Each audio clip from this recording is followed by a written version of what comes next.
Olá! O programa Cheque Mate está começando e hoje vamos tratar do lixo urbano. 3.000 toneladas de lixo são varridas por garis todos os dias na capital de São Paulo. Outras 12.000 são descartadas regularmente. Os lixões estão superlotados e mesmo assim o consumo de embalagens e a produção de lixo não param. Cada habitante segue produzindo mais de 1 quilo de lixo por dia. A questão do lixo, aliada à falta de educação, de cultura, resulta numa mistura perversa. Deixa a cidade mais suja, feia e ainda provoca diversos problemas como enchentes, transmissão de doenças e degradação do meio ambiente. Uma relação de causa e consequência que os habitantes das grandes cidades já vivenciam há tempos. A questão que se coloca é porque nada se faz para interromper esse ciclo. Será que, em meio a tantos planos voltados para a gestão de dejetos, da sustentabilidade dos recursos, as pessoas ainda não se deram conta de que podem contribuir para inverter essa situação? É isso que vamos tratar no programa Cheque Mate de hoje. E quem me acompanha no estúdio é a arquiteta Nina Orlov, formada em arquitetura pela Universidade de São Paulo, especializada em gestão ambiental, desenvolvimento urbano e gestão estratégica para o desenvolvimento local e regional. Atua na rede das agendas 21 locais, é integrante do Fórum do Lixo e Cidadania e consultora na área de implantação das agendas 21 e coleta seletiva de resíduos sólidos. Nina, boa noite, muito obrigada pela sua presença aqui no estúdio hoje. Olá, Ana, olá, telespectadores do programa Cheque Mate. É um prazer estar com vocês hoje, compartilhando um pouco daquilo que eu tenho atuado todos esses anos, do que a minha experiência, do que eu percebo. Nina, bom, para começar, a gente sabe que as pessoas jogam de tudo nas ruas. E dados do site Ambiente Brasil mostram que em 2008 os garis varriam 270 toneladas de resíduos por dia. E no ano seguinte, em 2009, mesmo com todas as campanhas, o aumento foi de aproximadamente 10%. O brasileiro gosta de viver em meio ao lixo? Isso não parece egoísmo da nossa parte? Você falou bem, Ana. A gente está assim, parecendo que está sempre preocupado com essa questão, né? Algumas pessoas estão preocupadas, mas parece que a grande maioria não está. E você falou que teve várias campanhas. Na verdade, teve muito poucas campanhas, assim. Ou seja, teve campanhas que a gente até se liga nas campanhas, mas no fundo é muito pouco para uma cidade tão enorme como a nossa, que são, se a gente considerar todas as subprefeituras que tem na cidade de São Paulo, dá 31 subprefeituras, é como se fossem 31 municípios de grande porte, né? Se a gente pegar, por exemplo, a região do Boi-Mirim, seria o 35º município do Brasil em tamanho. E se fosse um município, teria toda uma estrutura, né? O legislativo, o executivo, o judiciário, Câmara Municipal, tudo.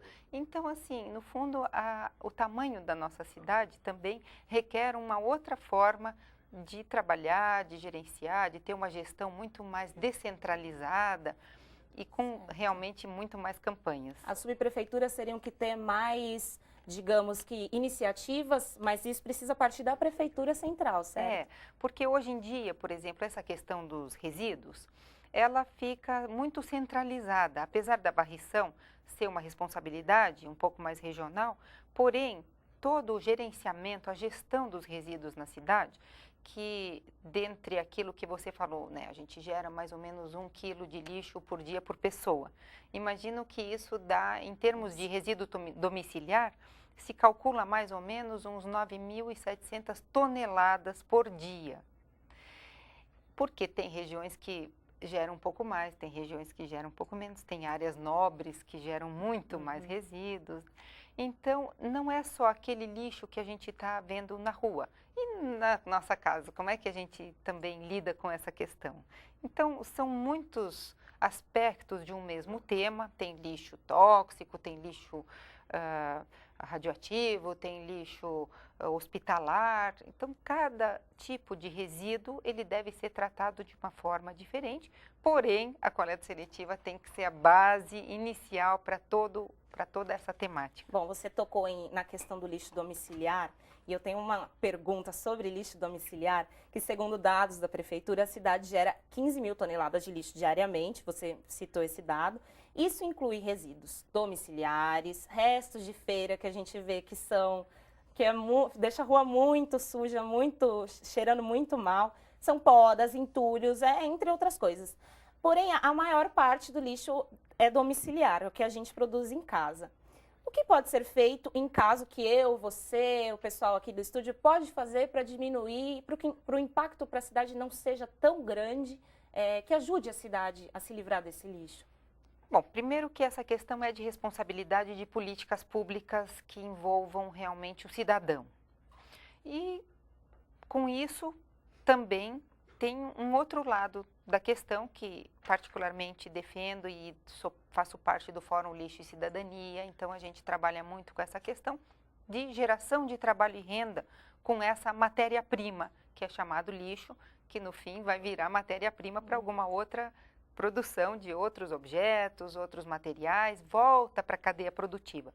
E para isso precisa de um ator muito importante no meu ponto de vista, que é o catador. Porque além de você estar devolvendo, é uma questão ambiental de devolver para a cadeia produtiva aquele material que já foi impactado, você está gerando uma integração social e uma valorização econômica. Então, que é o tripé, o tal do tripé da sustentabilidade, está posto aí na coleta seletiva. O catador, que é incluído nessa cadeia produtiva, valorizado. Então, isso é a primeira questão que a gente precisa dessa política pública integrada. A segunda questão, que também é muito importante, é os tais dos R's, né? Que são os famosos R's da reciclagem, que é o reduzir primeiro. Então, o consumo consciente tem que fazer parte dessa política pública de educação do cidadão. Então, reduzir o consumo significa você ter uma forma de... Você não vai parar de consumir, você precisa viver, você precisa consumir. Mas você consumir com responsabilidade é uma questão fundamental nos nossos tempos hoje. Senão, não tem aterro que aguenta, não tem nem até talvez a cadeia da produtividade, talvez até não comporte. Então, reduzir é o primeiro ponto de partida sempre, até pela forma como a gente vai lidar com a vida, porque reduzir não significa só no consumo de produtos, também consumo talvez de ideias, consumo de programas responsáveis, assim como esse seu. E então eu acho que a gente pode estar sempre fazendo uma boa escolha na hora de reduzir, significa você realmente, até a gente desdobra isso em repensar o consumo e rejeitar aquilo que você sabe que não vai ser bom. O segundo R, que é reutilizar, então a gente sempre também tem que pensar em termos do resíduo domiciliar, que você estava perguntando. Será que a gente não pode reutilizar as coisas primeiro, antes de descartar, aquele famoso descarte automático, usou e já jogou fora? Não. Vamos procurar, então, reutilizar o máximo. E, por último, claro, encaminhar para a reciclagem. Nós temos um sistema em São Paulo que funciona. Entrar nesse assunto com você. O que falta para reduzir, parece ser muito ineficiente a reciclagem em São Paulo, pelo menos a coleta, muitos condomínios não têm essa estrutura, ou muitas ruas reclamam que não passam os catadores de lixo reciclável. O que falta para tornar essa ineficiência menor na cidade? Bom, eu acho que falta vontade política para resolver, primeira questão, né? Que não é nem de agora, é um processo que a gente está vendo, mas de repente agora estamos numa situação insuportável de falta de uma ação, vamos dizer, de gestão responsável para isso, porque precisa de uma educação do cidadão também, né? E investimento, porque hoje em dia se investe, por exemplo, no ano de 2009, só 0,7% do orçamento que era destinado aos resíduos, já é dos resíduos. Então, 0,7% para salvar a matéria-prima e o restante todo para enterrar a matéria-prima. Então, é uma incongruência enorme em termos de orçamento, investimento no orçamento público. Então, veja o papel importante do cidadão. Se o cidadão não sabe como está sendo dividido o orçamento público, como é que ele vai poder exigir, né? Se a gente está investindo o dinheiro, e o dinheiro de quem? O dinheiro da prefeitura, o nosso, né? Você disse bem, quer dizer, é o dinheiro dos nossos impostos, de toda a cidade, que está sendo encaminhado para enterrar matéria-prima. Imagina que loucura que está sendo isso na cidade de São Paulo. Tá legal. Nina, a gente vai para um rápido intervalo e a gente já volta com o segundo bloco do Checkmate.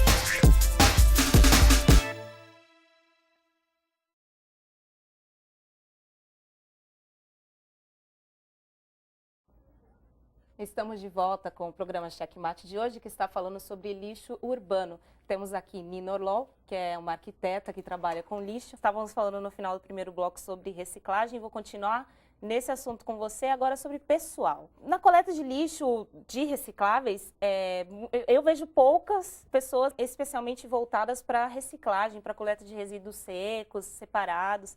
E eu queria saber de você o que poderia ser feito para aprimorar o trabalho de coleta na cidade, se faltam trabalhadores, caminhões, porque são mobilizados 3.200 trabalhadores, sendo 492 veículos. Esse número é pouco? Precisaria de muito mais do que isso? Precisaria muito mais. Esse é um dado oficial. A gente tem aproximadamente uns 20 mil catadores hoje atuando. É um dado que a gente tem já de um tempo para cá. Provavelmente ele até aumenta, inclusive quando tem crises, né? As pessoas acabam trabalhando muito mais com isso. Mas a gente tem um dado que é bem interessante, um dado assim quentíssimo, que nas últimas contas, através do Fórum Lixo e Cidadania, nós temos as reuniões lá no Polis, Instituto Polis, e tem a referência da Elizabeth Greenberg, que escreve até, às vezes, sobre essas matérias na imprensa, né? Porém, a gente percebe uma questão. A coleta seletiva oficial da cidade é aquela que tem os dados oficiais, tá certo? Só através da coleta oficial é que eles conseguem. Aquilo que os catadores avulsos, os carroceiros, aquilo nem aparece como um dado oficial. Ninguém nem fica sabendo exatamente quanto que essas pessoas coletam. E eles são responsáveis por fazer uma ação muito importante na cidade de São Paulo, que é fazer voltar para a cadeia produtiva, porque eles coletam e vendem uma grande parte do material que a gente nem fica sabendo, né? Só fica sabendo nesses fóruns porque os catadores participam, eles se organizam, eles vêm, eles trazem a demanda, eles reivindicam uma situação de dignidade, de trabalho, geração de trabalho e renda com dignidade nas centrais de triagem. E uma conta que nós fizemos através a partir do lixo que é gerado na cidade de São Paulo, comportaria hoje, se a gente pudesse organizar todo o resíduo para coleta seletiva, que seria aproximadamente metade, se a gente pensar bem a grosso modo, metade do resíduo domiciliar, ele é reciclável e outra metade mais ou menos orgânico, tá certo? É um pouco mais de orgânico e um pouco menos, 40% mais ou menos, da coleta seletiva. Se a gente pegasse 30% dessas 10 mil toneladas que se gera e transformasse isso em ações, em resíduo que fosse para as centrais de triagem, para as cooperativas de catadores, a gente teria 970 centrais cooperativas de catadores que a gente poderia ter trabalhando na cidade. Se juntasse os 20 mil que andam perambulando aí, tentando sobreviver através dos resíduos, seria mais uns 900. Então, a gente teria, assim, o volume de resíduos que a cidade gera, com certeza a gente conseguiria 900 só a partir desses dados que a gente sabe que a cidade gera e mais os 900 que a gente até desconhece dessa geração. Fora porque ela os empregos que isso geraria, ajudaria muita gente. Muita gente que tem trabalho familiar, que tem, às vezes, uma condição muito melhor para a família toda, porque aí a pessoa ela trabalha numa cooperativa, ela faz a sua triagem, trabalha aquelas horas, depois toma um banho, volta para casa, dorme tranquila, ela não precisa ficar lá se sujeitando a ficar pensando o que ela vai comer no dia seguinte, porque muitas vezes não tem, né? Nina, uma questão que você falou sobre os resíduos que a gente colhe em casa, os resíduos recicláveis, eu particularmente vejo muito que os vizinhos não têm o cuidado de lavar o copinho de iogurte, a garrafa de refrigerante. Isso torna aquele resíduo inutilizável? Ou isso não tem importância? Não, ele não se torna inutilizável, porém, ele passa por uma cadeia, vamos supor, até você colocar...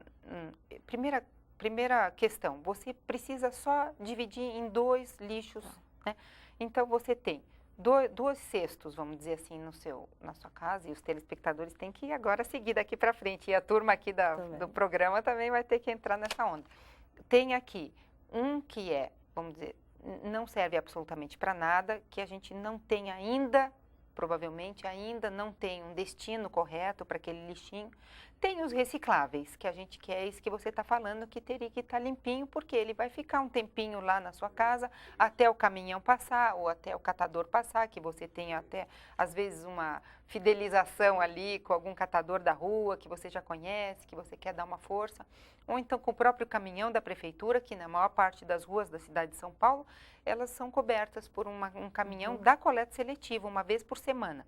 Então, imagina, se vai passar lá só na sexta-feira, você está na segunda-feira e vai ficar vários dias na sua casa ainda, e se ele tiver com algum resíduo ainda depositado orgânico, ele pode gerar vetores, né, ratinhos e outros bichinhos que vão se criando lá porque a gente jogou de qualquer jeito. Então, tem que realmente estar limpinho no sentido assim, não é para ficar 2 horas com bucha lavando, abre a torneira, gastando água, não é nada disso. É você lavando a sua louça, você coloca aquelas embalagens ali na pia e naquilo que você estiver lavando a louça, já vai lavando, você dá uma olhadinha, não sei, alguma coisa que grudou muito, aí você tem que tirar. Às vezes até usando um guardanapo que sobrou daquela refeição, você passa ali. Então, uma consciência tem que ser integral, né? Você também cuidar de não gastar muita água, de não gastar muito sabão, né? Essas coisas. Então, deposita lá para coleta seletiva.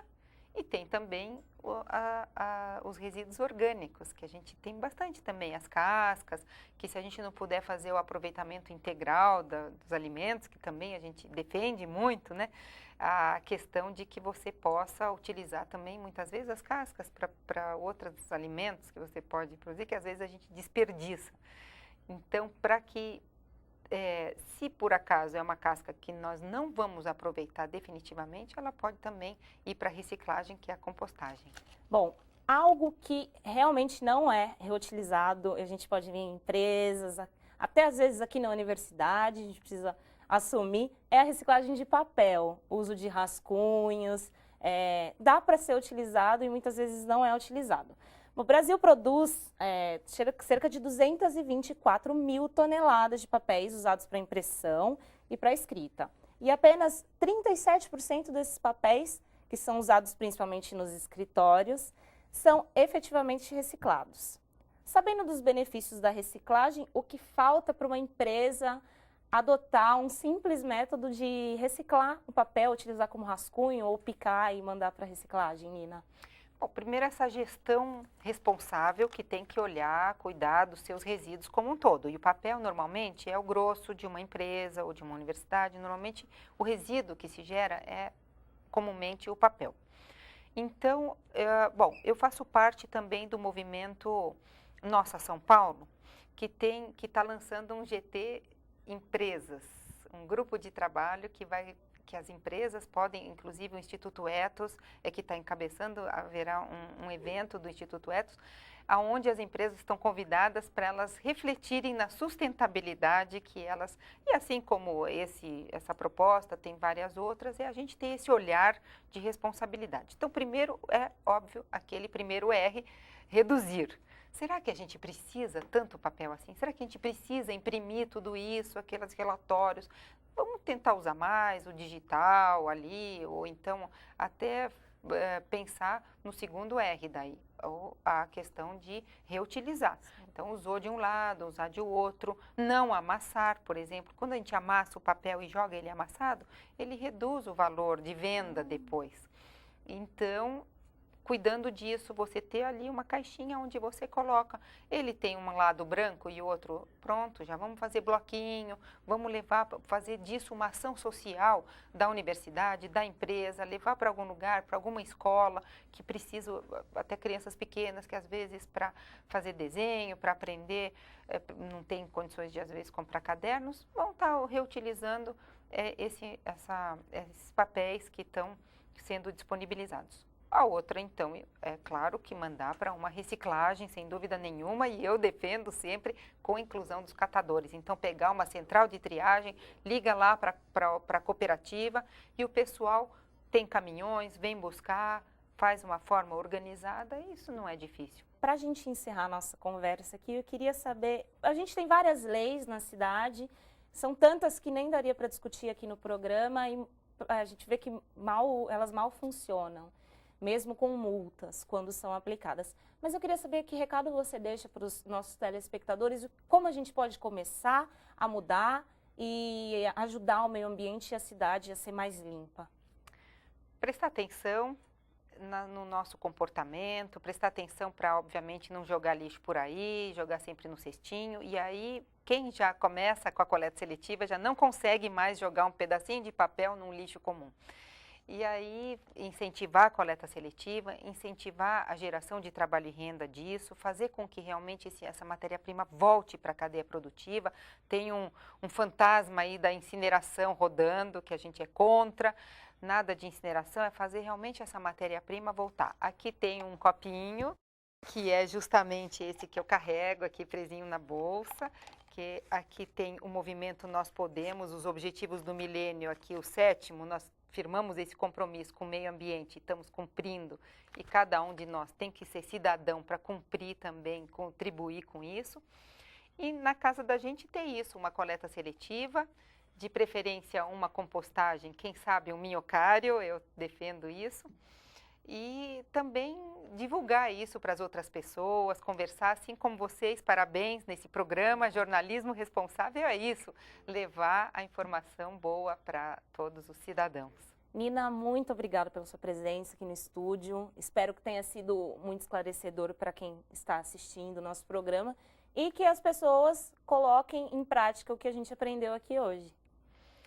Também espero, queria agradecer muito o convite pelo Fórum Lixo e Cidadania, que faço parte, e principalmente parabenizar a universidade por essa questão aqui que está colocando sobre os resíduos e a formação de jornalistas responsáveis, como você aqui se demonstrou, e fico feliz que a gente conseguiu aqui levar um pouquinho de informação tão importante para os nossos telespectadores aí do programa Checkmate. Parabéns mais uma vez. Obrigada. Bom, o programa Checkmate fica por aqui. Muito obrigada pela sua companhia e até uma próxima oportunidade.